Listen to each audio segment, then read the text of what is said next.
We just listened to the first 2 episodes of a new podcast, and we want to tell you all about it.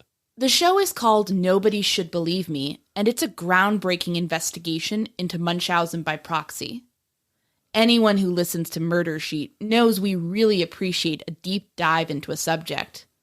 Well, no one has ever done anything of this depth and breadth on the topic before. You will be enthralled by the stories it tells, but even more importantly, you will learn a great deal about how to keep kids in your community safe from harm. But what makes this show different is that the host of the podcast, novelist Andrea Dunlop, has a uniquely personal connection to this subject. Someone close to her was investigated for Munchausen by proxy a while ago. So to her, this is not just something that happens to other people. Her personal story really gives this show an emotional punch. It also means she really makes an effort to get at the humanity of all of the people involved, all the victims and survivors. This isn't a podcast that focuses on the gruesome details. It has heart.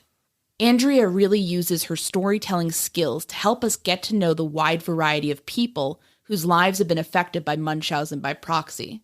New episodes drop every Thursday. Listen and subscribe to Nobody Should Believe Me on Apple Podcasts or wherever you listen to podcasts. This past October, we pulled into Roselawn Memorial Park in Terre Haute, Indiana. We were there to visit the grave of Jane Freet. And we weren't alone. Retired Indiana State Police Major Jim Kramer went along with us. Like Jane, he's originally from Terre Haute. His parents are buried in another cemetery not too far away. The grass was brown from the frost, and the leaves on the trees were falling. We didn't immediately find Jane's grave, so we split up to examine the names on the stones. After a few minutes of searching, we found her resting place. She lies near a tree, alongside her baby brother and her parents.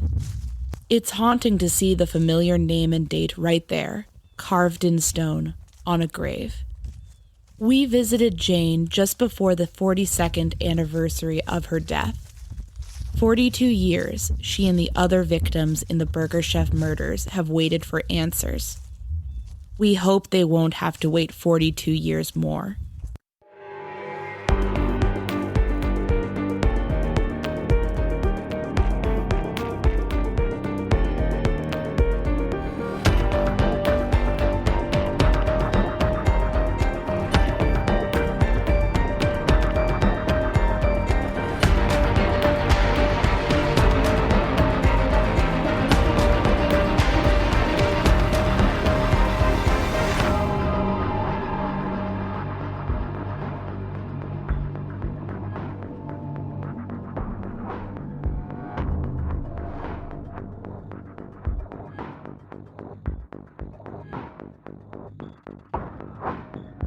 My name is Áine Cain.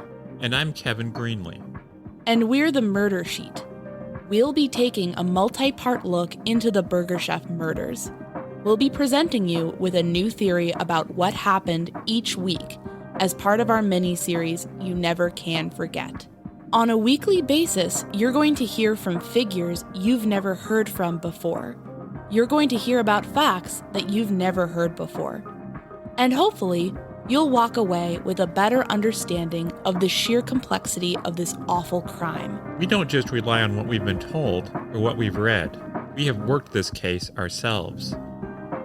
We decided to do this podcast so we can tell you what we've learned and even clear up a few misconceptions. In this mini-series, we will give you the top theories about this crime. After we're finished covering the Burger Chef case, the Murder Sheet will continue to investigate different restaurant-related homicides for the rest of Season 1. We're the Murder Sheet, and this is You Never Can Forget, the Remembrance.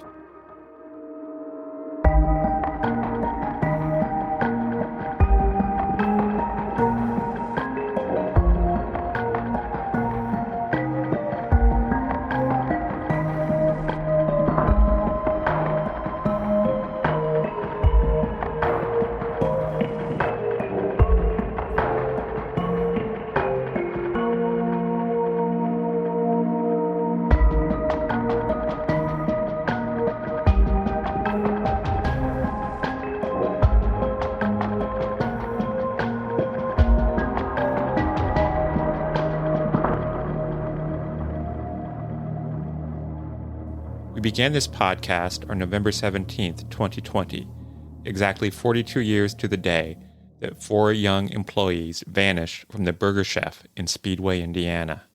In this episode, we're going to talk about 3 things: what we think are the strongest and weakest theories in the case, what we think law enforcement needs to do in order to potentially solve the murders, and why all of this still matters. To begin, let's recap some of the theories we've discussed this season and offer our own analysis of them. We'll even be honest about the areas where we personally disagree with one another. We started our season by devoting 2 episodes to the story of Alan Pruitt, who, as you'll recall, stood outside the Burger Chef restaurant as the kids were being abducted, and was therefore in a position to see everything. He told authorities the perps were Jeff Reed and Tim Willoughby, a man who had allegedly been murdered half a year earlier. We cover this in great detail in The Creek. Pruitt is a deeply frustrating witness. Because both an unrelated witness and his best friend placed him at the scene, though, both of us are convinced that he was definitely at the restaurant that night, and therefore could theoretically have seen everything he claimed. He is therefore, potentially, the single most important witness in the entire case. The problem, of course, is that he has changed the details of his story so many times that he has severe credibility problems. So, while he could have seen what he claimed, he also very well could have seen something else entirely, or even nothing at all. When a person alters his story as often as Pruitt has, it makes it difficult, if not impossible, to believe anything he says. I have some problems with the details of the story he offered in his statement. For instance, he says he saw Mark being violently slammed against the side of the kidnapper's van before leaving the restaurant. Based on descriptions of Mark's wounds, I don't necessarily see him being beaten at the restaurant. I can't entirely agree with that. If the top of Mark's head was smashed into the van, I don't believe it would cause injuries that are inconsistent with what we've been told are in the photographs. I am not ready to say that Mark was not hurt at the restaurant, just that his more severe injuries likely happened later. In The Backbone, we discussed what Pruitt said happened the day after the murders. According to him, Jeff Reed and Tim Willoughby lured him into a van, drove him to a secluded wooded area, and then tried to kill him, forcing him to run for his life. On the surface, that story seems wild and even outlandish, something out of a thriller. I have a lot of doubts about that incident unfolding like that. But I can't say it's definitely not true. The bigger question here is whether or not we believe it's plausible that Jeff Reed and Tim Willoughby could have committed the murders. We do know from multiple sources that Reed told several people after the murders that he was the guilty man. Of course, we don't know what, if anything, Willoughby may have told people after the crime, because he was allegedly deceased at that time. The key question there is, do we believe Tim Willoughby was in fact murdered months before the Burger Chef murders? Frankly, we go back and forth on that question. However, we both find the statement from the woman who said she saw Tim in the Avon area, alive and healthy, just a couple of weeks before the murders, to be highly credible. And we both agree that Karen Tucker's statement describing the supposed killings of Tim and his girlfriend Mary Ann contains details that are difficult to believe. If Tim was alive at the time of the murders, and was complicit in them, it is likely he fled to a southern state such as Tennessee or Florida. Authorities there would have little reason or incentive to look for him, as he was, at the time, regarded as nothing more than a minor car thief. He could, theoretically, even be alive today. Our next episodes, The Tank and The Confessions, focused on Donald Forrester, the man who told Marion County Sheriff investigators that he was responsible for the deaths of the 4 kids. It is difficult to prove a negative, and so therefore we cannot say with certainty that Forrester did not commit these crimes. But if Forrester was guilty, then he was a tactical genius who played intricate 4D chess with the police, manipulating them with false information in a successful bid to make a prosecution all but impossible. That seems unlikely.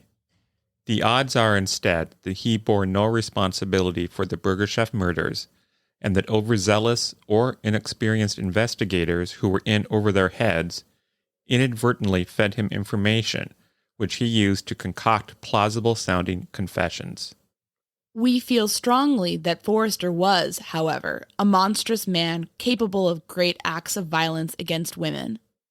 We believe it is fair to look at him as a suspect in any unsolved rapes or disappearances of women that occurred in areas where he frequented.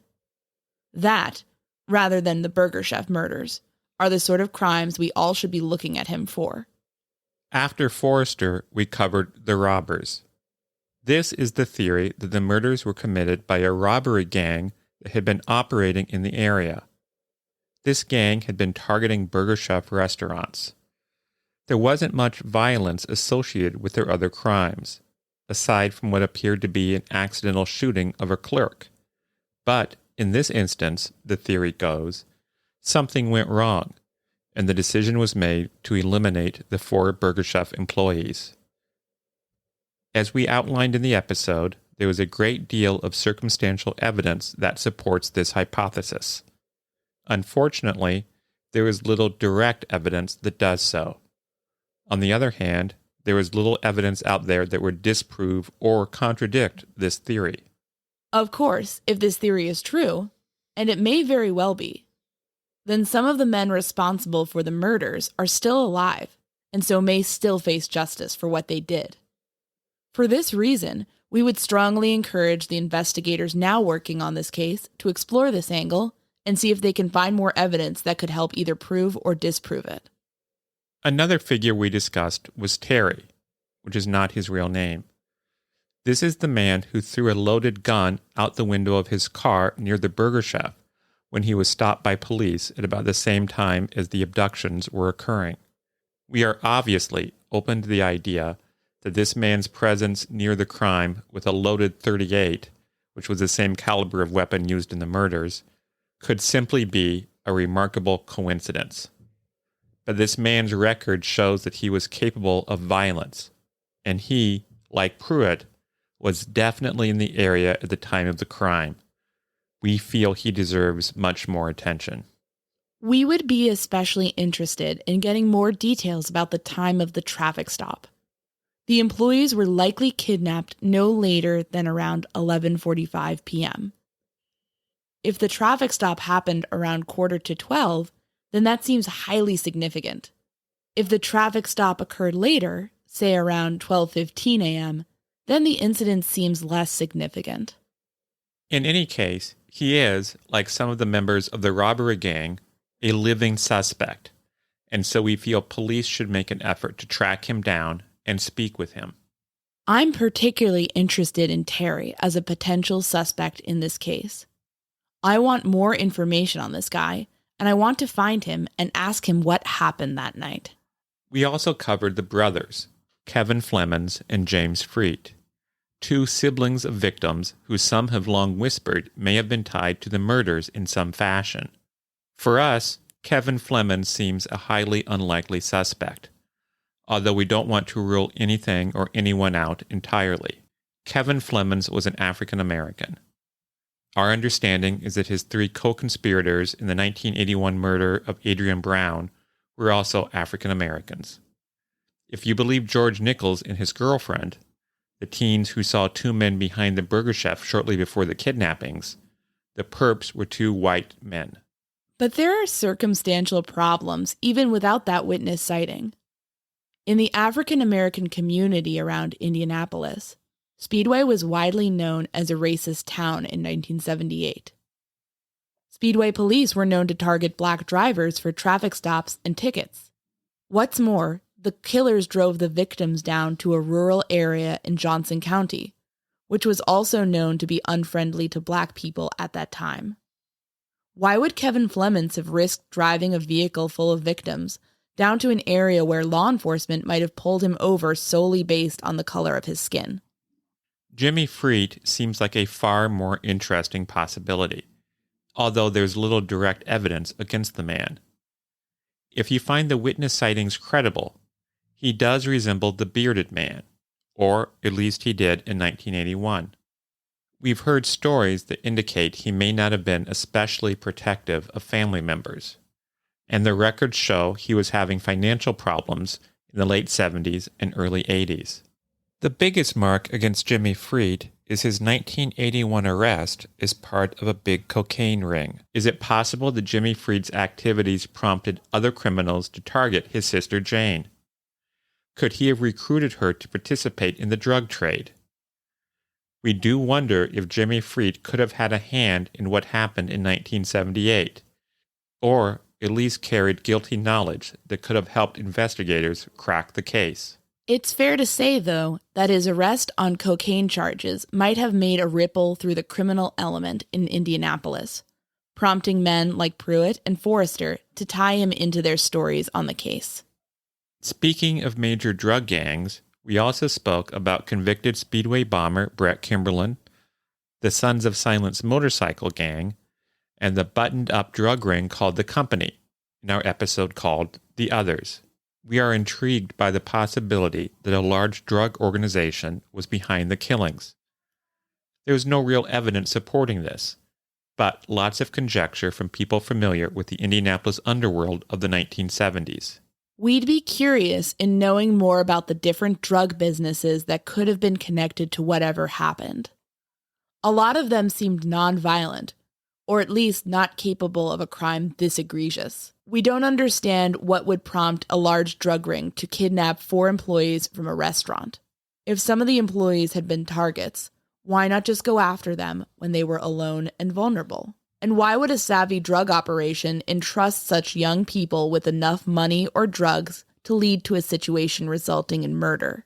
If the restaurant itself was a target, then we'd want to know what drug operation would have used such a business model. If a drug ring had been hiding contraband in the restaurant and found that it had gone missing, it might make sense that they'd panic and kidnap all of the employees who were on duty that night. Highly respected Indianapolis news reporters Skip Hess and Paul Bird reported that the Burger Chef in Speedway was a drug front. They even said that police had investigated the ring in the months before the killings. And in fairness, there did seem to be a ton of drug smuggling and car theft in Speedway and the west side of Indianapolis back then. The Bird-Hess reports are very tantalizing, but I can't help but feel they were fed a line by a trusted law enforcement source. Maybe their sources were investigators attempting to flush out information on the Burger Chef murders, and threw this scenario out there to see if it prompted any reaction. I'm also baffled that no one ever seemed to follow up on this lead in the press.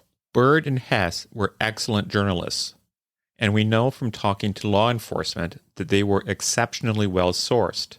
I believe that what they printed about the Burger Chef drug ring could have been true. We'd love to talk to someone involved in investigating this angle. When it comes to theories about one of the kids being targeted specifically, there tend to be 3 separate camps. There are a few rumors out there about how Ruth Shelton may have been targeted because she once gave the police information related to something she had seen in connection to the Speedway bombings. She did indeed phone in a potential lead, but there was no indication that anyone associated with the bombings ever had the ability to identify her as a tipster. So those rumors don't seem very convincing. Many theories center Mark Flemons as the killer's intended target. Mark's friend and former coworker Ginger Anderson told us that she switched shifts with Mark that night. It's possible that he inadvertently saw someone that he recognized during a robbery. Others hold that Mark was involved with drugs. There is some evidence for this. We've heard from police and coworkers that Mark likely smoked or even sold a bit of pot here and there. Then again, the possibility of Mark being so immersed in drug culture has some key problems.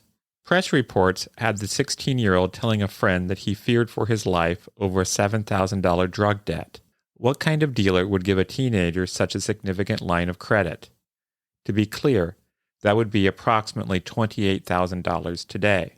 Perhaps an inexperienced or irrational dealer. Other than that, the debt story only makes sense if Mark took some kind of drug or money cash that he came across, but there's no indication that something like that happened. There's a third possibility that's been raised regarding Mark, that there was a racist element to his murder. Mark was the only black victim of the four. He was killed by some kind of blow to the face that prompted him to fall back and choke on his own blood while unconscious.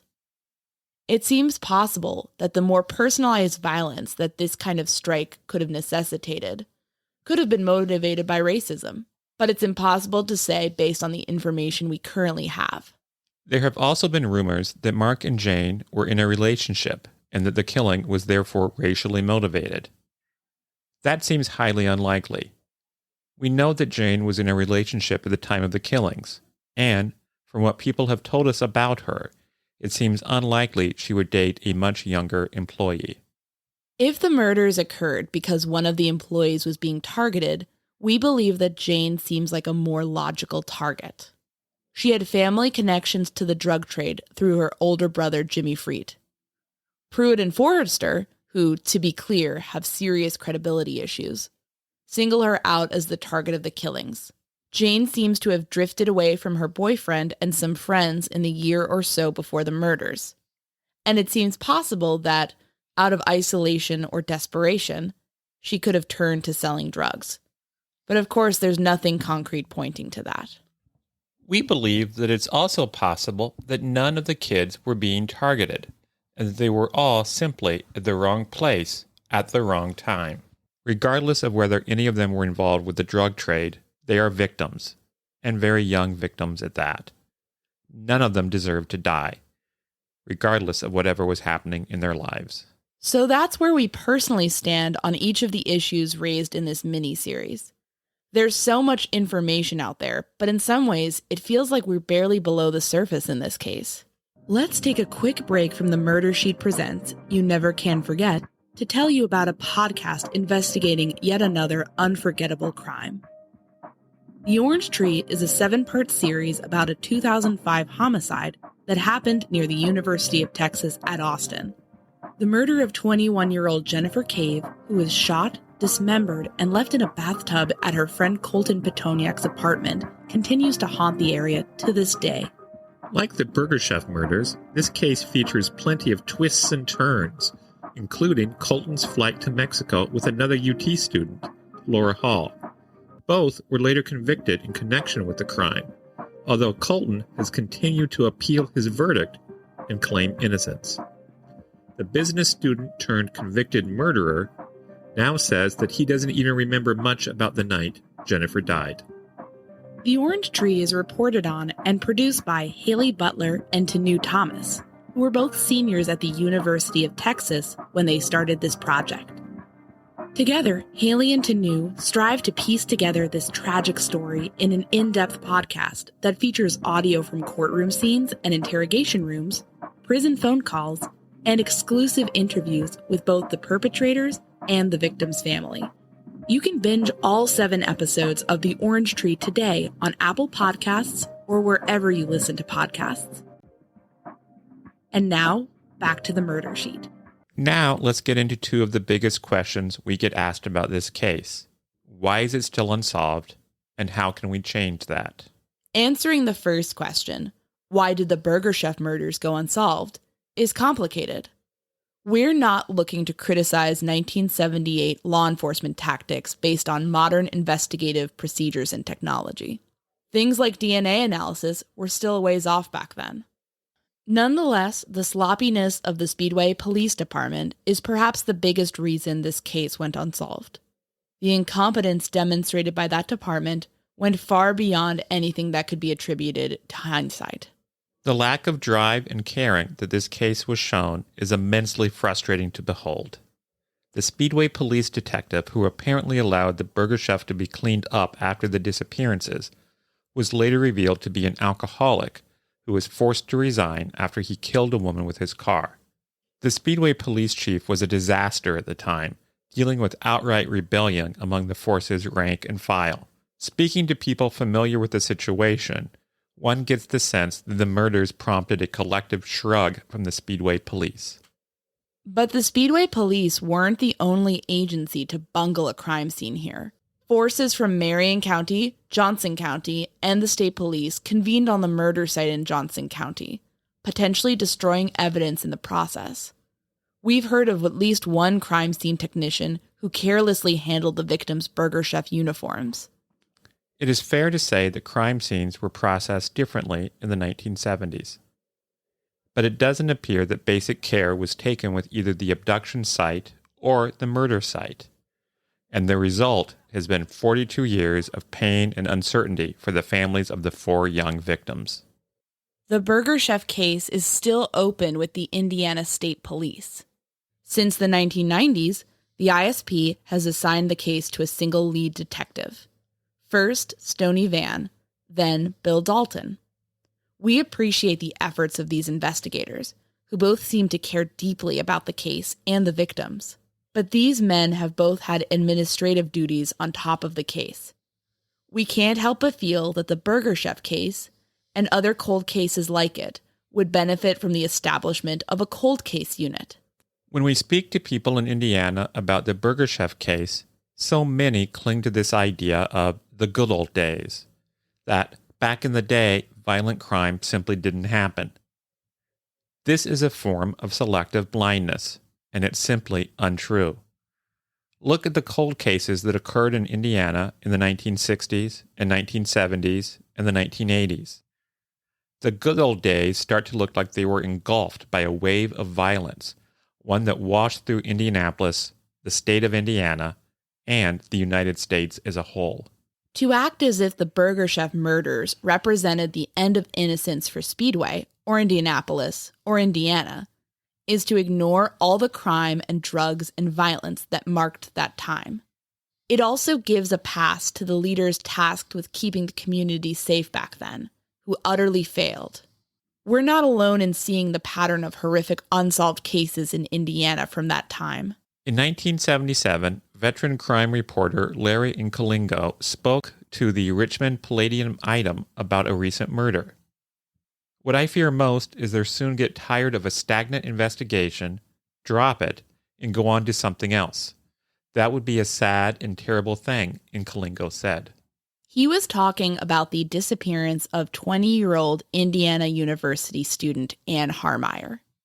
She vanished on September 12, 1977, about a year and a few months before the Burger Chef murders. Ann was driving back to Indiana University when her car broke down on Route 37, 2 miles north of Martinsville.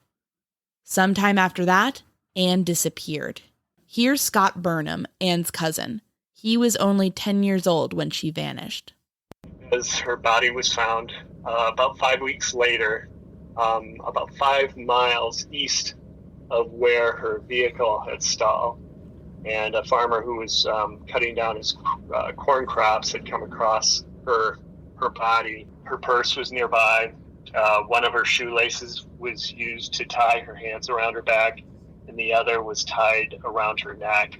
And after she was raped, her assailant used her hairbrush to twist the knot around her neck so she would come to the asphyxiation more quickly. Her brutal killing remains unsolved, although, like in the case of the Burger Chef murders, a number of suspects have arisen over the years. Speaking to the Palladium Item in 1977, Incolingo pointed out that multiple women had vanished in the Bloomington area throughout the 70s, with little progress on their cases. Here's what he had to say. There is something missing in our investigative process here when all these girls can disappear and never be found. It makes me sick. Christ, I feel these kids are entrusted to us, this community, by some implied contract when they come down here. We've got to be responsible somewhere. Today, Scott is doggedly researching Ann's murder. We'll include a link to the Facebook page dedicated to his cousin's case in the show notes.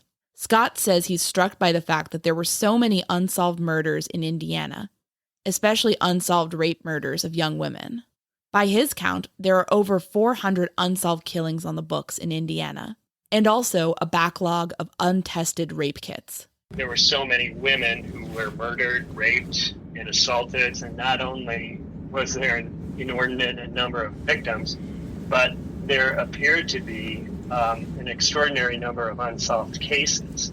Scott is now pushing legislation that would allow the state police to form a cold case unit to tackle older, unsolved cases. Burnham said that the state police have been receptive to the proposal, and we're thrilled by that. We believe that the Burger Chef case, along with all Indiana cold cases, would benefit from the formation of such a squad. A lot of large police institutions around the country have implemented permanent cold case squads with success. We personally feel that not only would a cold case unit be a boon to the family of victims and society as a whole, but it would be a great chance for state police to partner experienced investigators with rookies to allow for hands-on investigative training. We hope that this legislation receives the support and bipartisan backing it so richly deserves. Let's revisit what Incolingo said all the way back in 1977. The community, police, reporters, politicians, and everyday civilians owes it to the victims of violent crimes to work to solve these cases. If so many cases are allowed to go cold, then something is indeed missing in our investigative process, and that needs to be corrected. Budgetary issues shouldn't hinder the investigation of heinous murders and rapes. Political considerations shouldn't block families off from receiving long-awaited answers about their loved ones' murders. Anybody who cares about justice in the state of Indiana should be on board with dedicating resources towards elevating these unsolved mysteries. We have the good fortune to encounter many people like Scott, people who are concerned with justice and finding the truth. We believe that this is why the story of the Burger Chef case has resonated with so many people. Around 4,000 people have joined Facebook groups dedicated to the Burger Chef case. These individuals discuss the case every day online, debating key theories and turning up new leads. And the moderators responsible for the groups facilitate keeping this conversation alive. Retired ISP detective Todd McComas ran 4 episodes on the Burger Chef murders on his 1041 podcast. You can hear our conversation with him in the episode, The Robbers. Ashley Flowers of Crime Junkie covered the story of the ongoing investigation in Red Ball. The murders have even attracted attention from around the world, including from Australian documentarians Adam Camion and Luke Rinderman. And you listening to this show right now, have all cared enough to go on this deep dive with us. We appreciate you for listening. Next week, we'll be doing a Q&A on the Burger Chef case, so please send your questions to murdersheet@gmail.com. Sometimes we think about what Jane, Ruth, Danny, and Mark would have been doing now had they not been killed. Their memories are also never far from the minds of their surviving family members and loved ones. Here's Teresa Jeffries, Ruth's younger sister. She told us about living with the daily reminders of her older sister.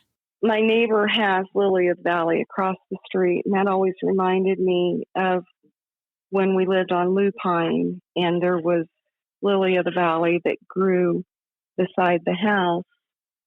And Ruth had asked me to pick some of the flowers because she wanted to put it in her hair.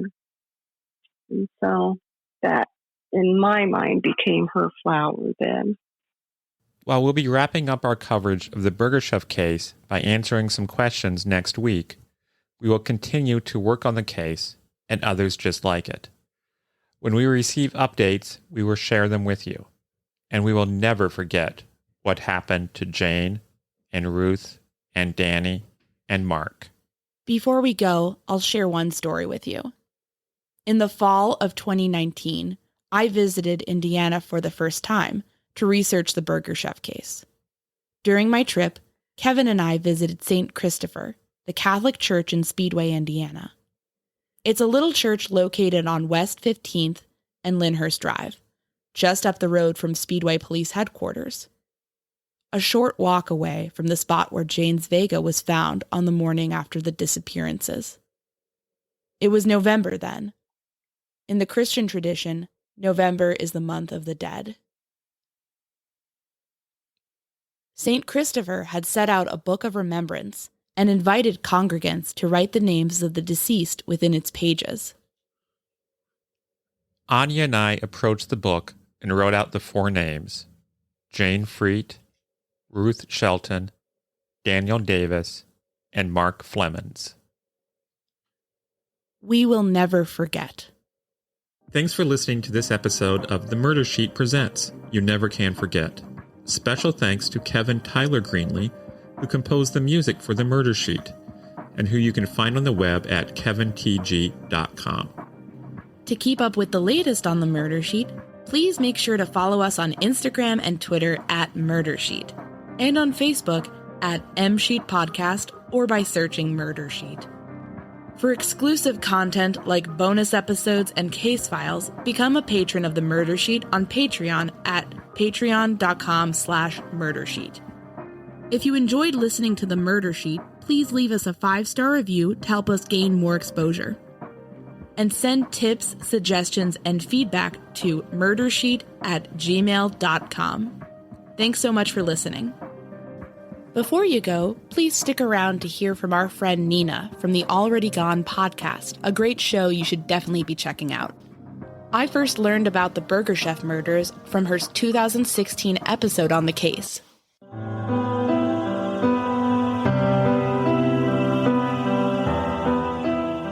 Murder, missing persons, unsolved mysteries. Already Gone explores lesser-known cases from Michigan and the Great Lakes region. I'm Nina Instead, the voice behind the Already Gone podcast. Join me for an in-depth look at stories that will have you looking over your shoulder and locking the doors at night. Find Already Gone on Apple Podcasts, Stitcher, or your favorite podcatcher.